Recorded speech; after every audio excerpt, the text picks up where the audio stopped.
ગુનિયોસ્કોપીની તપાસ કર્યા પછી તમારી જે આંખનો રસ્તો છે એ બહુ જ સાંકડો છે. તમે આ જોઈ રહ્યા છો, આ રસ્તો એકદમ સાંકડો છે. આ રસ્તો પહોળો કરવા માટે આપણે એક નાનકડા લેઝરની જરૂર છે. રસ્તો જો સાંકડો રહેશે તો આગળ ચાલીને જામર થવાની શક્યતા વધારે પડતી છે, અને જો લેઝર આપણે કરીશું તો એનાથી જામર થવાની શક્યતા ઘણી ઘટી જશે. આ કેવું છે, આ ગાડી ચલાવતી વખતે સીટ બેલ્ટ પહેરવા જેવું છે. સીટ બેલ્ટ જો આપણે પહેરતા હોઈએ તો જ્યારે એક્સિડન્ટ થાય ત્યારે આપણી બચવાની શક્યતા વધી જાય. એવી રીતના જ આમાં લેઝર જો કરીશું તો આગળ ચાલીને નુકસાન થવાની શક્યતા ઘણી ઓછી રહેતી હોય છે. આ એક નાનકડી પ્રોસિજર છે, 5 મિનિટનું જ કામ હોય છે. એમાં એક લેઝરનો શોટ વાગે અને રસ્તો ખુલી જતો હોય છે.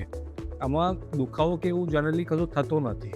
ખાલી એટલું જ છે કે આંખ તૈયાર કરવા માટે 1 કલાકનો ટાઈમ લાગતો હોય છે.